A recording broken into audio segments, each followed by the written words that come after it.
우리 오늘 은혜 받을 말씀은 창세기 말씀입니다. 창세기 우리 13장 10절 말씀, 한 절 말씀만 같이 함께 교독하도록 합니다. 창세기 13장 우리 10절 말씀입니다. 함께 시작.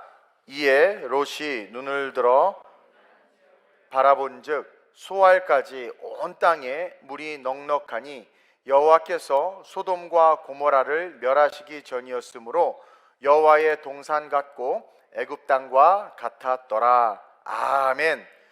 32일째 우리 40일 영성기도에 오늘 주시는 말씀 따라합시다. 멸하시기 전이었으므로. 하나님의 명령에 순종하는 여러분 삶은요, 어쨌든 명령에 순종하는 삶은요, 그 명령에 순종해서 열심히 신앙생활을 하지만 퍼펙트할 수 없어요. 하나님께서 저에게도 사명을 주셨고 목회를 하라고 했지만 제 삶에도 연약함이 많이 드러나고 부족함들이 나타나죠. 하지 말아야 될 말을 하기도 하고 해야 될 말을 또 못하기도 하고, 순종해서 목회라는 이 사명의 길을 걸어가지만 저 퍼펙트할 수 없어요. 그렇죠? 여러분, 하나님의 명령에 순종해서 걸어가는 삶은 신앙이 부족하고 중간중간 실수를 할 수 있습니다. 그러나 그러하다 한다 할지라도 그 명령을 위해서 멈추지 않고 걸어가는 삶에는요, 반드시 하나님이 복을 주십니다. 의인은 없대 하나도 없다고 그랬어요. 여기는 믿는 사람도 포함되어 있어요. 그렇죠? 누구나 실수 안 할 수 있나요? 다 실수하고 넘어질 수 있죠. 아브라함 같은 경우도 보면 하나님의 명령에 순종해서 본토지척 아비 집을 떠나 걸어갔지만 그 여정 속에서 연약함들이 많이 드러났잖아요. 대표적으로는 애굽에서 자기가 죽음을 면하고자 자기 아내를 애굽 왕에게 갖다 바치고 하나님이 아들을 주시겠다고 했더니 비웃었단 말이에요. 아이고. 근데 그렇게 비웃고 아내를 애굽 왕에게 갖다 바치는 신앙의 연약함을 보였지만 아브라함이 멈추지 않았던 건 뭐냐면 본토지척 아비 집을 떠나 내가 내게 지시할 땅으로 가라는 그 명령은 계속해서 순종하면서 걸어갔던 거예요. 여기에 여러분들이 주목했으면 좋겠습니다. 그래서 그 아들을 주시겠다고 했는데 비웃었죠. 그리고 아내를 갖다 바쳤죠. 그런 연약함이 있었음에도 불구하고 아브라함의 걸음은 계속해서 명령을 준행하고 있었다라는 거예요.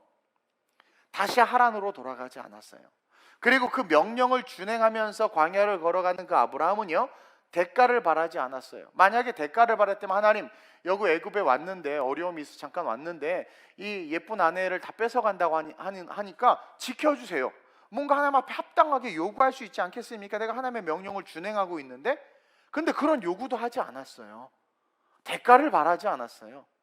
하나님에게 뭔가 어떤 대가를 바라거나 기적을 바라거나 그러지 않고 그냥 명령을 받았기 때문에 그 수많은 신들을 알지만 살아있는 신 하나님을 경험하는 그 순간 그 하나님의 그 전지전능하심 속에 굴복할 수밖에 없고, 감히 그 하나님 앞에 떡 주세요, 돈 주세요라는 말 할 수 없는 거예요. 저를 지켜주세요 이런 말조차 못하는 거예요. 그래서 하나님이 가라고 하니까 그 어미하신 명령에 순종해서 계속 가는 거죠. 저도 그 하나님이 실제가 되지 않았으면 목회 안 했을지 몰라요. 계속 강의하거나 사업을 했을지도 모르겠어요. 그러니까 아브라함은요, 당연히 하나님 지켜주세요, 돈 주세요 막 할 수도 있었지만 그러지 않고 명령에만 준행했다라는 거예요. 대가를 바라지 않고 명령하신 명령만 바라보며 그 명령만큼은 지키는 삶을 살았다. 신앙의 연약함도 보여주고 하지 말아야 될 말도 하고, 그렇죠? 웃지 말아야 될 웃음도 웃고. 아니, 신앙이 연약해. 근데 아브라함의 특징은 명령. 너 목회해, 너 선교해, 너 이거 교회를 지켜, 너 아이들 가르쳐, 너 중고등부 책임져, 너 교회 학교, 너 성가대, 어떤 명령 하나만큼은 상황이 어떠하든 그것을 지키는 그 신앙을 갖고 있었다, 아브라함이. 그리고 그런 삶은, 하나님의 명령을 여러분 준행하는 삶은 반드시 신앙의 연약함이 있어도 복이 임하고 복을 받게 됩니다. 75세에 가족들과 함께 하란을 떠난 아브라함은요, 자, 그렇게 연약한 모습을 많이 보였지만 어느 순간 사병, 개인이 거느리는 사병, 개인의 군사만 318명이나 거느리게 됐어요. 하란에서 가족들과 단촐하게 떠났는데 자기 개인 군대가 318명이나 됐어. 그리고 가축이요 너무 많아져가지고 여러분 정착하는 것도 아니라 계속 어딘지도 몰라, 목적지도 내비게이션 목적지도 없이 계속 그냥 걸어가야 되는 그 피곤한 삶임에도 불구하고 가축들이 너무 많아서 감당하기 힘들 정도로 광야 여정에서 복을 받았죠. 아니 아내를, 하나님의 아들을 준다는 그 말씀에 자기에게 주는 복이잖아요. 명령이 아니라 복이잖아요. 어쨌든 그런 건 별로 관심 없어. 신앙 없어. 근데 나에게 하다란 명령, 오더, 너 내가 내게 지었다고 가, 오더만큼 끝까지 지키는 거예요. 그랬더니 신앙의 연약함들이 많이 드러났음에도 불구하고 상상하지 못하는 축복을 어디서? 축복을 받을 수 없는 광야에서 받았다. 따라서 첫째로 하나님이 이 세상을 멸하시기 전에, 즉 종말이 오기 전에 우리는 하나님의 명령만큼은 반드시 준행하는 삶을 살아야 된다는 걸 배워야 돼요. 하나님의 명령만큼은 반드시 준행하는 삶을 살아야 한다는 거죠. 그래서 그 명령을 준행했던 아브라함이 복을 받았는데, 동시에 여러분 복이 오면 시험도 같이 옵니다. 근데요 축복을 받을 만한 그릇들끼리 함께 있으면은요 그 복을 받아도 부딪힘이 없어요. 그래서 루디아와 바울은 절대로 부딪힘이 없었습니다. 근데요 축복을 받을 그릇들, 그러니까 여러분 아버지가 죽었는데 많은 유산을 물려줬단 말이에요. 근데 자녀들이요 축복을 받을 그릇들이면은요 유서 없이 죽으셔도 그냥 형님이 얼마, 이게 다 아름답게 재산도 분배가 되고요. 그러니까 축복을 받을 그릇들이 모여 있으면은요 어떤 복이 올 때 다투지 않아요. 막 구역 식구 5명이 모였는데 참기름이 누가 4개 줬어. 그럼 벌써 싸우는 거야. 어머 누가, 아 구역장이 갖고 가지 마요. 우리 갖고, 아니 구역장이 갖고 가야지. 사랑 타기 합시다. 벌써 글러먹은 구역이야. 딱 4병밖에 없으면 어떻게 해요? 그냥 서로 양보하다가 결국 교회 찬장에 4병이 이렇게 올려져 있든가, 아니면 서로 양보하다가, 그렇죠? 아니 교역자들을 주든가, 아니면 그냥 구역장이 순종하세요, 가져가십시오 성도들, 그래야지 말이야. 내가 구역장이니까 다 갖고 갔다 내가 필요한 사람 나눠줄게, 이게 아니라, 그러니까 이게 복을 받을 그릇이면, 그런 사람들이 모여있으면 하나님 주시는 복이 시험이 안 되지만, 복을 받을 그릇이 없는 사람이 있으면 마귀가 꼭 그 사람을 통해서 어떻게 합니까? 하나님의 축복을 잃어버리도록 우리에게 시험을 준단 말이에요. 그래서 축복받고 타락한 성도들이 너무나 많고요. 여러분 알죠? 우리 음악가들 많이 알 거예요. 음악하는 사람들은 대부분이 뭡니까? 크리스찬들입니다. 그리고 이 교계에 있어야 돈을 벌지, 무슨 이태리에서 성악을 전공했는데 불당에 가서 노래 부를 일 있겠습니까? 그렇죠? 교회 성가대 이런 데서 하죠. 그래서 은혜도 받고 막 성장해서 막 유명해지면 다 신앙 떠나. 물론 다는 아니지만 제가 기라성 같은 신앙인들 중에서 그냥 내가 이승은 외에는 이렇게 신앙 있는 음악가를 별로 보지를 못했어. 예를 들면 정말 그래요. 그래서 사업도요 갑자기 막 부자가 되고 막 잘 되면은요 그 복을 받아 이상하게 하나님을 떠나. 목회자들도요 하나님 앞에 복을 받아서 은사에서 교회가 막 부흥성장하면 어느 순간 세속화되고 타락하는 사람들 너무나 많이 보잖아요. 우리가 너무나 많이 보잖아요. 위임 받아가지고 그 원로 목사 막 쫓아내고 막 서로 싸우고 막 난리 나잖아요. 그런 것들 보면 이게 복이 와도 복 받을 그릇이 아니면 마귀의 시험 속에서 하나님의 복도 다 빼앗기는구나.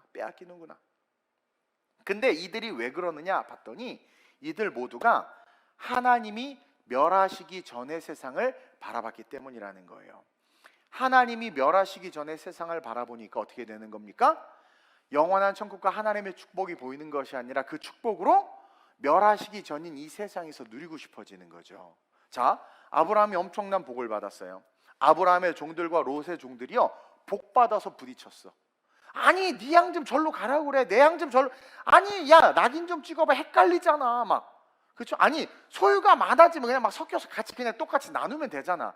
근데 그 하인들이 그릇이 안 되고 그 가솔들이 그릇이 안 되고 하니까 막 다툼이 일어나니까 아브라함하고 롯이 얘기를 하는 거지. 야 내가 지금 이게 안 되겠다. 우리가 재산 너무 많이 부딪히니까 네가 좌하면 내가 우하고 네가 우하면 내가 좌하기. 이게 헤어지자는 게 아니에요.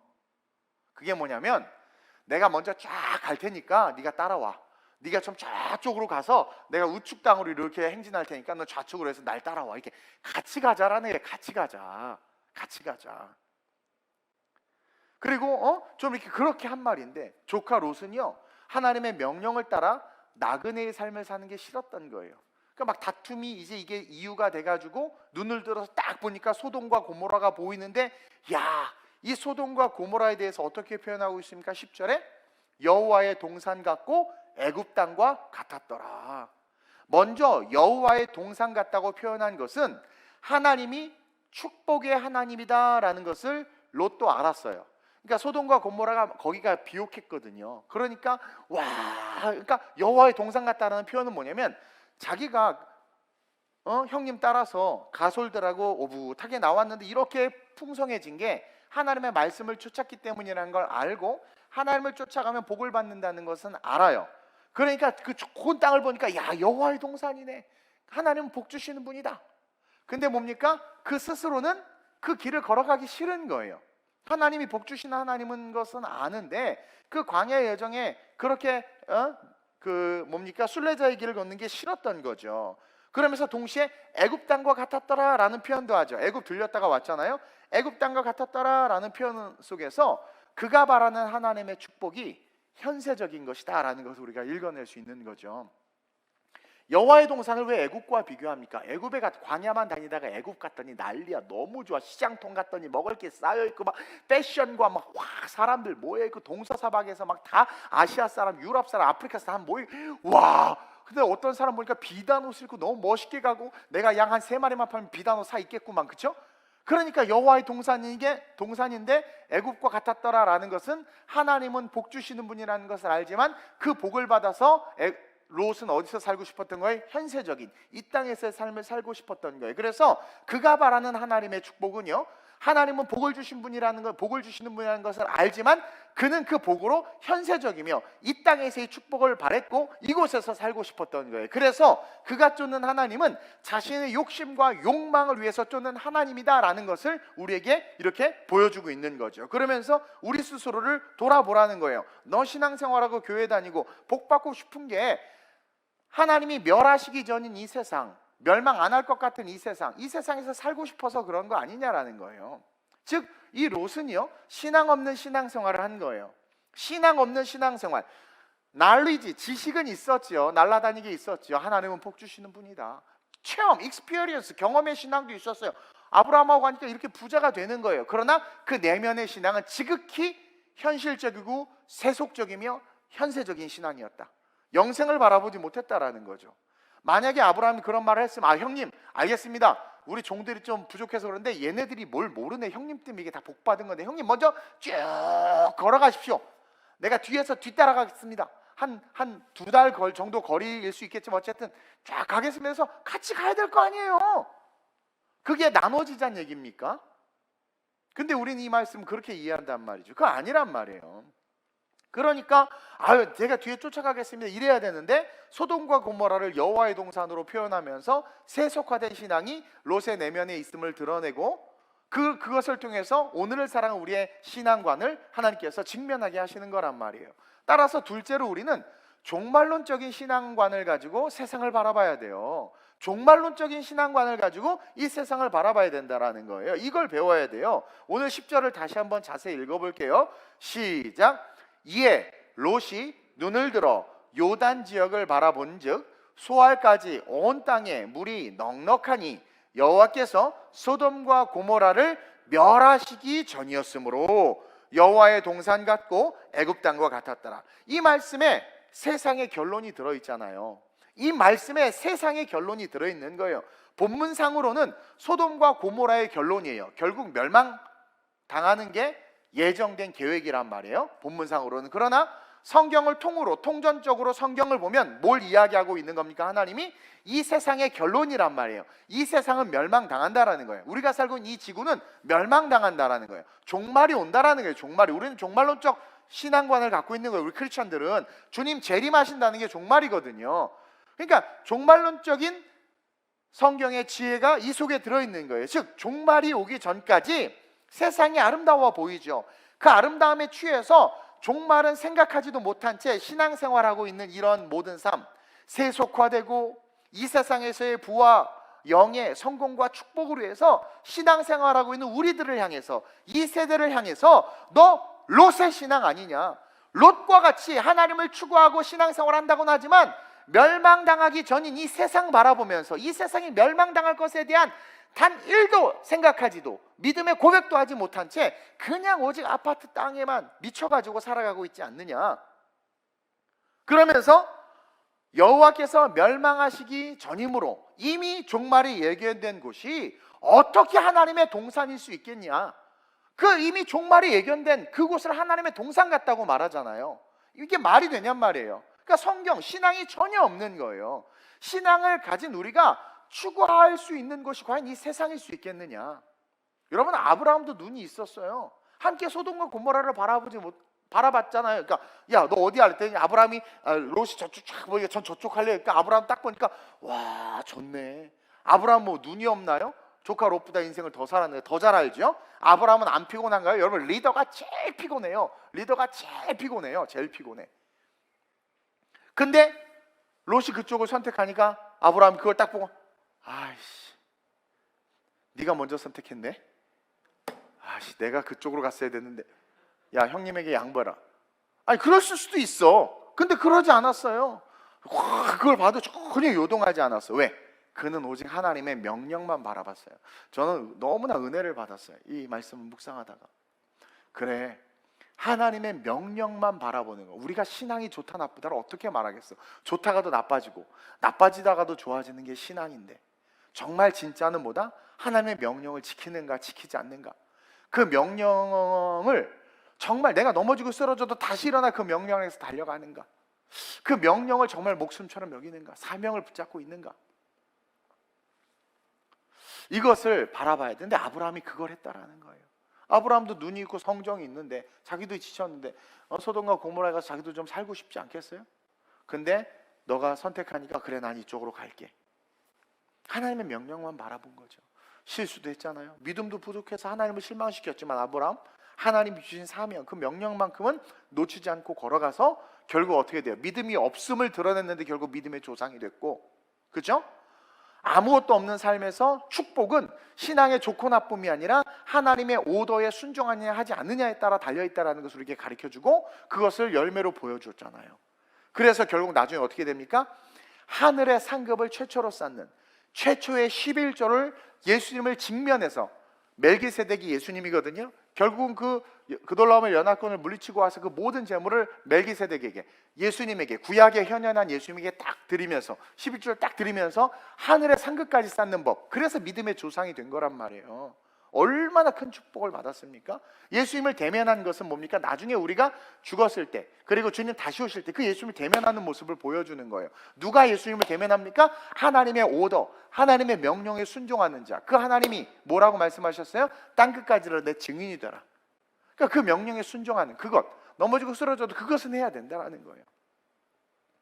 따라서 결론적으로 우리 아름다운 우리 교회 성도님들은 아브라함처럼 멸하시기 전에 세상을 바라보는 것이 아니라, 여러분, 멸하시기 전에 세상 바라보지 마세요. 뭐 이 사람 저 사람 비교하면서 바라보지 마세요. 하나님의 명령을 바라보세요. 그러면 멸하시기 전에 세상에서도 다 누려요. 제가 만약에 멸하시기 전에 세상이 포커스가 됐으면 여러 번 이야기하지만 제 목회의 방향이 많이 달라졌을 거예요. 저도 유명해지려고 방송국에 매달 100만 원씩 헌금하면서 설교 내보내고, 그리고 뭡니까? 유명해지려고 여기저기 임원하고, 돈 내면 다 임원 시켜주거든요. 단체들에. 예, 임원 제안도 많이 왔었고, 그리고 나름대로 뭐 열심히 했을 거예요. 후원하십시오 해서 막 그랬을 거예요. 근데 멸하실 세상에 별로 소망이 없는 거예요. 안 그랬으면 저도 집 사고 땅 사고 다 했겠죠. 저는 멸하시기 전에 이 세상이 아니라 멸하실 것을 알기 때문에 그 멸한 후에 세워질 천년왕국과 영원한 천국을 바라보면서 걸어가는 거예요. 걸어가는 거예요. 그러기 위해선, 이 유혹을 이기기 위해선 뭡니까? 하나님의 명령, 하나님의 사명에 집중해야 돼요. 집중해야 돼요. 선교사로 부르셨으면 그 선교의 길을 아무리 유혹이 오고 아무리 남과 비교해서 내가 왜 이렇게 살아야 되나라는 마귀의 그런 시험이 와도 아니야. 나로 하여금 부르신 분이 하나님이시잖아. 그렇게 걸어가는 거죠. 그렇게 걸어가는. 제가 오늘 체해가지고 지금 머리가 너무 아픈데, 두통이 너무 심해서 기도인들 부탁했는데, 설교도 내가 그래서 부탁을 할까 말까 하다가 처음에 하셨던 네가 해라 40일, 진짜 그거 하나 때문에 지금 올라온 거예요. 머리가 지금 깨질 것 같은데.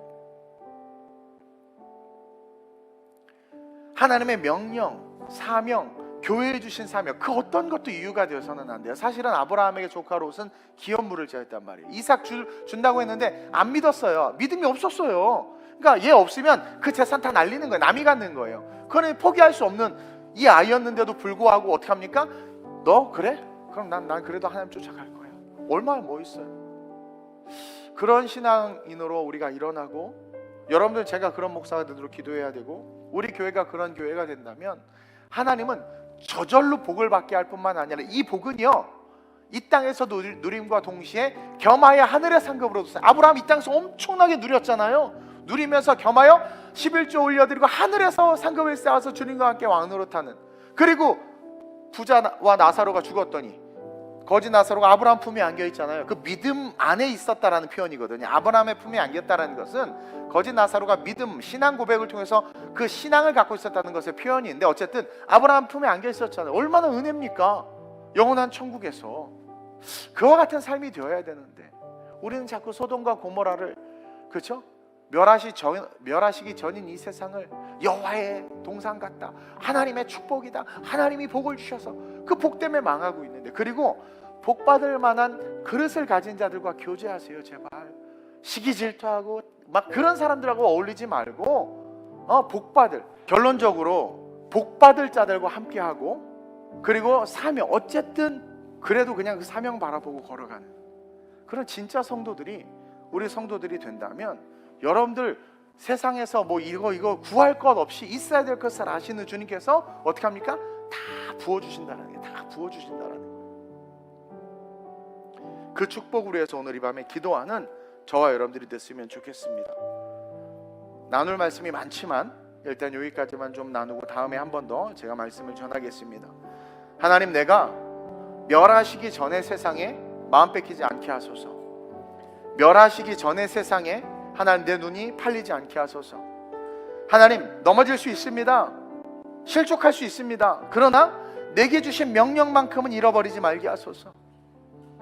한 달짜리 명령이든 1년짜리 명령이든 평생의 명령이든 내게 주신 명령, 그 명령만큼은 잃어버리지 않고 하나님, 넘어지고 쓰러져도 일어나 그 명령을 향해서 달려가는 그런 내가 될 수 있게 해달라고 오늘 이 말씀 기억하면서, 그러므로 말미암아 다시 오실 주님, 멸망 이후에 하나님께서 세우실 천년왕국과 새하늘과 새 땅, 그 새 예루살렘에서 정말 멋지고 아름답게 일어서는 그런 내가 될 수 있게 해달라고, 우리가 될 수 있게 해달라고, 내 곁에 복받을 자들 붙여주시고 그 복받을 그릇 있는 자들과 함께 하나님의 멋진 사역의 삶을 살아갈 수 있는 우리가 될 수 있게 해달라고 오늘 말씀 기억하면서 주님을 세 번 부르고 합심으로 전심으로 기도합니다. 주여!